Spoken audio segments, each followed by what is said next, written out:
day.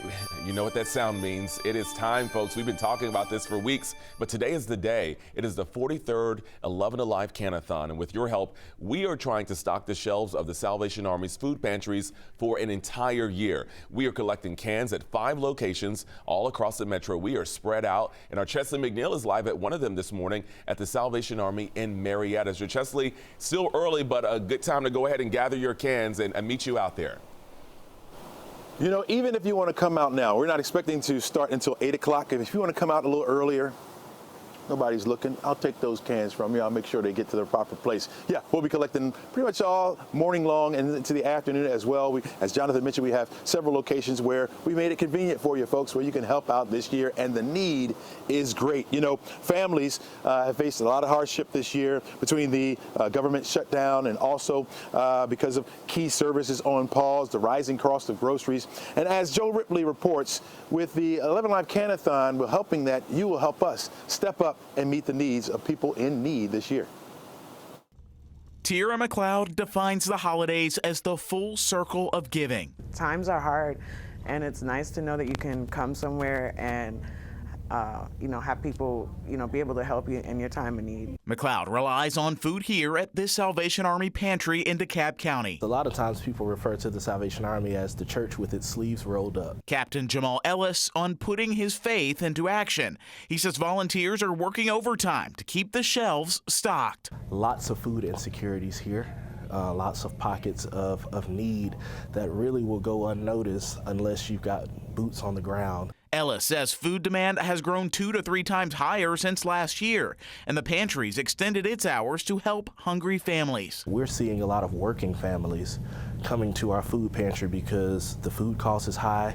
People's pay perhaps is not growing to compensate that need, and we're seeing people that maybe last year were not in the predicament of needing food. Events like the 11Alive Can-A-Thon, Ellis says, help rally the community together, pitch in and tackle hunger, one can, box, bag, and cart at a time. We need the entire community to pitch in, to step up, because we are going to meet the needs of the least, the last, and the lost. Just can't do it on our own. We need everybody to help. McLeod says it's the community that completes the circle of giving and drives home hope for the holidays. I feel like God works through people, and then being able to pass it forward is just great. Joe Ripley, 11Alive News. All right, thanks a lot, Joe. Really appreciate that. We need your help, folks, not only with canned goods and food, but also monetary donations. Go to our website, 11alive.com/Can-A-Thon. Everything is there you need to know to help us out. All right, let's help out those in need in our community. I'll help you out this morning with the forecast, because you're going to need to know that it's wet out here. Even though we don't have the heavy, steady rain that we had through the overnight and yesterday, it is on the light side. We have light showers right now moving throughout our area, and I suspect they'll stay with us at least through about 9 o'clock this morning. And even after the rain leaves, the clouds will stick around, folks. We're going to be looking at mostly cloudy skies for the rest of the afternoon. Low-level cloudiness in some spots. Now, we don't have any advisories out as of yet, but we're looking at visibilities reduced. Mainly are down to about 2 miles in a lot of spots. You're down to little over 1 mile visibility in places like Canton, and that could grow. That could grow on us. Even close here to Marietta, I'm seeing some dense fog out there. So be very careful, folks, driving in and out of that, along with the wet roads that we have.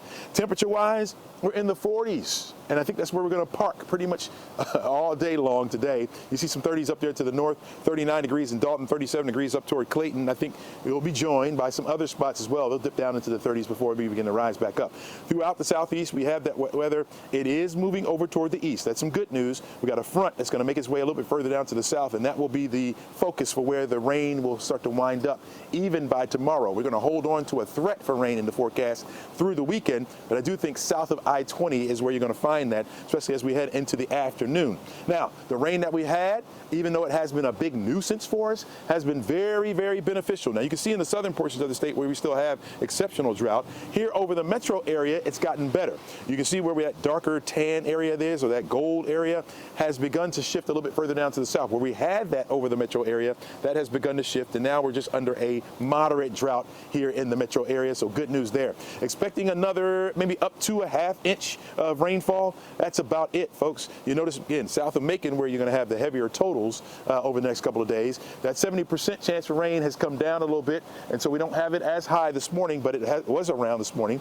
You're looking at a 30% chance on Saturday. That'll be mainly our southern towns, and then a 20% chance as we head into Sunday and Monday, where you don't get the rain, because a lot of us won't see it with a 20 to 30% chance. We will have the clouds in place. Over the weekend, we'll get some slivers of sunshine, but that will be it. Here's how that plays out. Forecast track model shows the rain pushing out. You notice the clouds hang on.